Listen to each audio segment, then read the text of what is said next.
pleasantly this evening as if Tuesday night never happened. And I credit that, of course, to the Cardinal. It's taken New York's highest spiritual authority to get us back on our best behavior. I was actually hoping the President would bring Joe Biden along this evening, because he'll laugh at anything.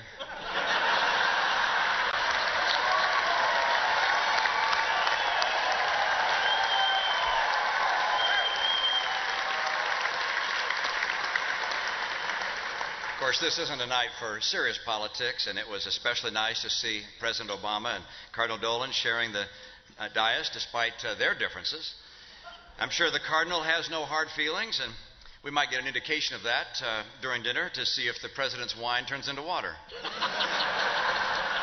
Or for that matter, whether my water turns into wine. I'm pleased to once again have the chance to see Governor Cuomo, who's already being talked about for higher office. A very impressive fellow, but he may be getting a little ahead of himself. I mean, let me get this straight. The man has put in one term as a governor. He has a father who happened to be a governor, and he thinks that's enough to run for president.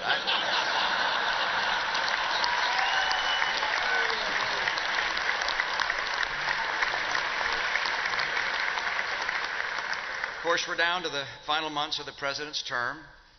As President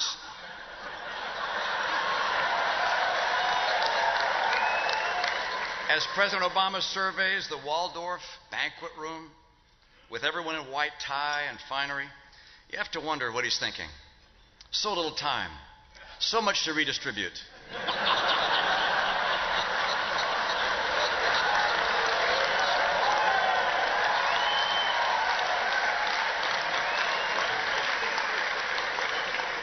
And don't be surprised if the President mentions this evening the monthly jobs report where there was a slight improvement in the numbers.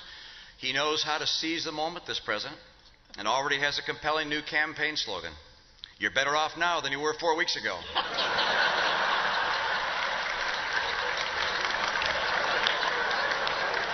You know, with or without all the dignitaries that are here, the Al Smith dinner surely lives up to its billing. Usually when I get invited to gatherings like this, it's just to be the designated driver.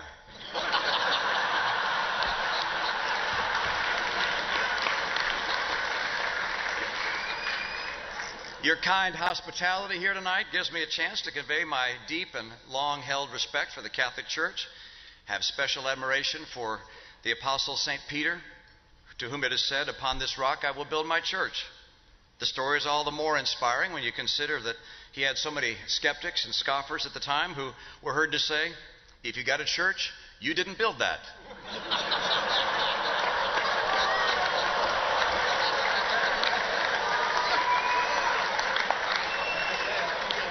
Of course, only 19 days to go into the finish line. Campaign full of surprises. The debates are very exciting. Just the other night, we had a very fun debate. Candy Crowley was there and was happy to welcome us. But people seem to be very curious as to how we prepare for the debates. Let me tell you what I do. First, refrain from alcohol for 65 years before the debate. Second, find the biggest available straw man and then just mercilessly attack it. Big Bird didn't even see it coming. And by the way, in the spirit of Sesame Street, the President's remarks tonight are brought to you by the letter O and the number 16 trillion.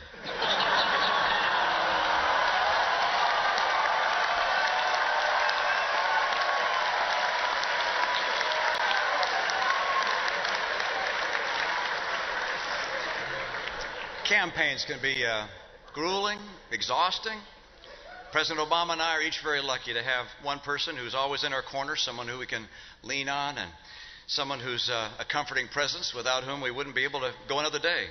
I have my beautiful wife, Ann. He has Bill Clinton.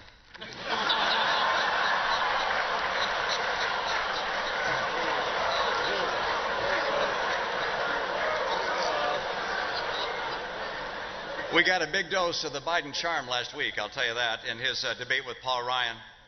I'm not sure that all that carrying on had quite the effect that Joe intended, because afterwards I heard from the Federal Election Commission. From now on, whenever he appears on TV, there's a recording of me afterwards that says, "I'm Mitt Romney and I approve this message." Of course, rules of fairness have to be enforced because what other safeguard do we have besides the press? And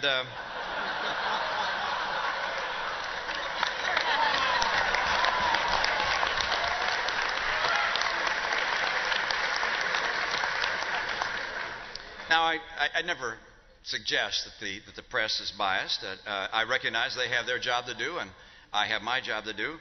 My job is to lay out a positive vision for the future of the country, and their job is to make sure no one else finds out about it.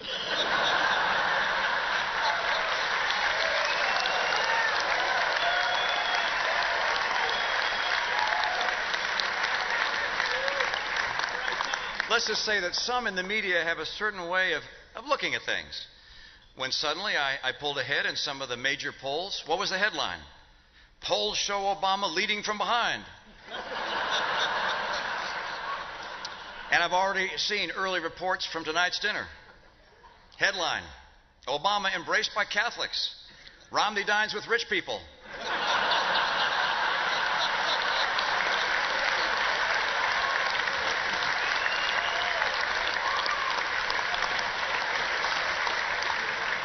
Of course, the president has put his own stamp on relations with the church. There have been some awkward moments, like when the president pulled Pope Benedict aside to share some advice on how to deal with his critics. He said, "Look, Holy Father, whatever the problem is, just blame it on Pope John Paul II."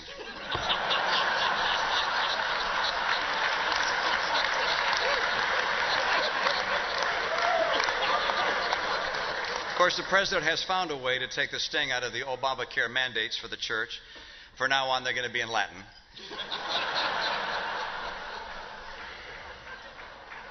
We have very fundamental and sound principles that guide both the president and me.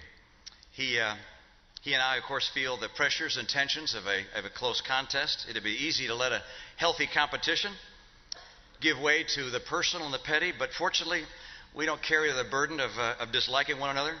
Our president has had some very fine and gracious moments. Don't tell anyone I said so, but our 44th president has many gifts and a beautiful family that would make any man proud. You can oppose...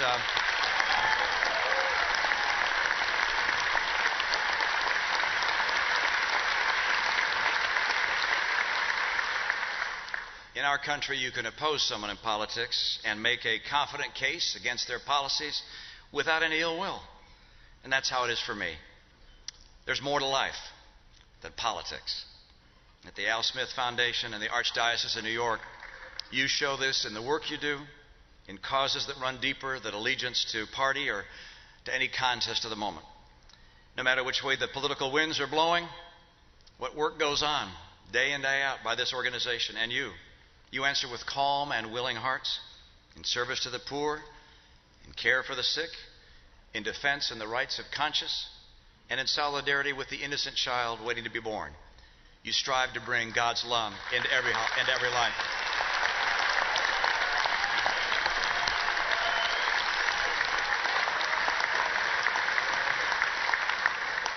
I don't presume to have all your support, and on a night like this, I'm certainly not going to ask for it.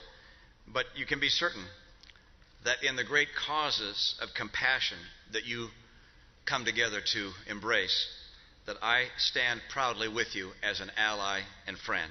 God bless you all, and God bless the United States of America. Thank you.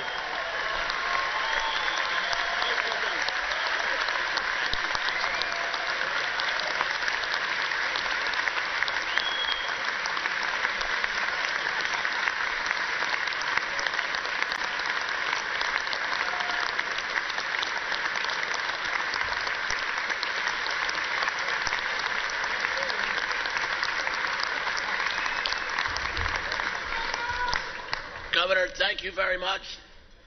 I'm going to take you up in that designated driver tonight if it's okay.